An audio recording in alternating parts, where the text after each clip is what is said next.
السلام علیکم۔ آپ دیکھ رہے ہیں لائٹ اینڈ رائٹ۔ ایک ایسی قوم جسے تباہ کرنے سے پہلے اللہ تعالیٰ نے تمام مردوں اور عورتوں کو بانجھ کر دیا۔ 40 سال تک ان کے ہاں کوئی بچہ نہ ہوا اور اس کے بعد اس قوم کو ایک سخت عذاب میں ڈبو دیا۔ وہ کون سی قوم تھی؟ اس پر بات کرنے سے پہلے لائٹ اینڈ رائٹ کو سبسکرائب کر لیں اور بیل آئیکن دبا دیں تاکہ آنے والی ایسی انفارمیٹیو ویڈیوز آپ تک پہنچتی رہیں۔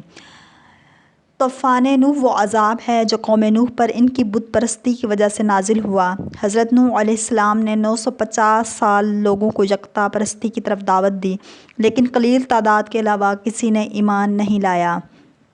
حضرت نوح علیہ السلام نے تنگ آ کر اپنی قوم پر نفرین کیا، جس کی وجہ سے خدا نے ان پر طوفان کی شکل میں عذاب نازل کیا۔ اس طوفان نے پوری دنیا کو اپنی لپیٹ میں لے لیا تھا۔ جب خدا کی طرف سے حضرت نوح علیہ السلام پر یہ وحی کی گئی کہ ان کی قوم ہرگز ان پر ایمان نہیں لائے گی، تو حضرت نوح علیہ السلام نے اپنی قوم پر نفرین کرتے ہوئے کہا، خدایا کافروں میں سے کوئی بھی جاندار زمین پر باقی نہ رکھ۔ اس نفرین کی وجہ سے ان کی قوم کے سارے مرد اور عورتیں بانجھ ہو گئے۔ یوں 40 سال تک کوئی بچہ پیدا نہیں ہوا۔ ہر جگہ قحط نے گھیر لیا اور جو کچھ ذخیرہ تھا سب ختم ہو گیا۔ اس وقت حضرت نوح علیہ السلام نے ان سے کہا، خدا سے مغفرت طلب کرو کیونکہ خدا نہایت بخشنے والا ہے۔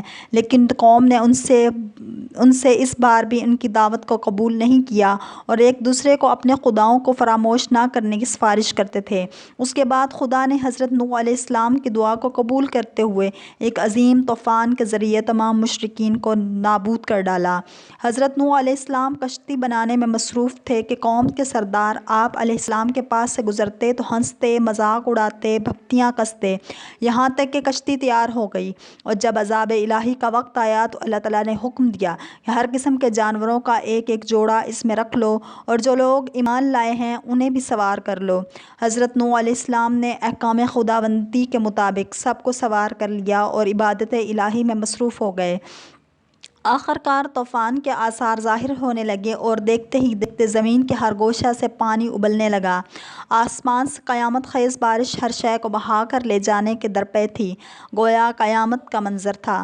کشتی طوفان کی پہاڑ جیسی اونچی لہروں پر تیر رہی تھی۔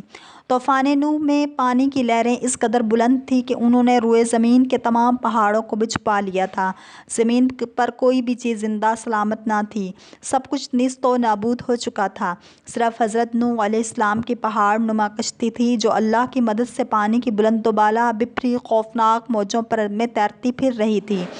حضرت ابن عباس رضی اللہ تعالیٰ عنہ سے روایت ہے کہ کشتی میں 80 اشخاص تھے اور ہر ایک کے ساتھ ان کا کنبہ تھا، اور یہ لوگ کشتی میں تقریباً 150 دن رہے اور اللہ تعالیٰ نے کشتی کا رخ مکہ مکرمہ کی طرف پھیر دیا تھا۔ کشتی 40 دن بیت اللہ کے گرد چکر لگاتی رہی، اس کے بعد اس کا رخ جبل جودی کی طرف پھیر دیا گیا جہاں وہ ٹھہر گئی۔ پھر حضرت نوح علیہ السلام نے اہل زمین کی خبر لینے کے لیے ایک کوے کو بھیجا۔ کوے نے زمین پر مردار دیکھے تو ان پر جھپٹ پڑا اور تاخیر کی، جس کی وجہ سے کبوتر کو بھیجا۔ کبوتر ایک زیتون کے پتے کو لے کر آیا اور اس کے پاؤں کیچڑ میں لتھڑے ہوئے تھے، جن کو دیکھ کر حضرت نوح علیہ السلام نے اندازہ لگایا کہ زمین خشک ہو چکی ہے۔ حضرت نوح علیہ السلام جودی پہاڑ سے زمین پر اتر آئے اور ایک بستی تعمیر کی جس کا نام سمانین رکھا، یعنی 80 آدمیوں کی بستی۔ اس دوران ایک مرتبہ صبح اٹھے تو ہر آدمی کی زبان بدل چکی تھی، لوگ ایک دوسرے کی زبان نہیں سمجھ پا رہے تھے، تو حضرت نوح علیہ السلام ہر ایک کی ترجمانی فرماتے تھے۔ حضرت قتادہ رضی اللہ تعالیٰ عنہ فرماتے ہیں کہ قوم نوح کے یہ افراد محرم الحرام کی 10ویں تاریخ کو کشتی سے باہر آئے۔ اگر آپ کو ہماری یہ ویڈیو پسند آئے تو لائک، شیئر اور سبسکرائب کریں تاکہ آنے والی ایسی بہت ساری انفارمیٹیو ویڈیوز آپ تک پہنچتی رہیں۔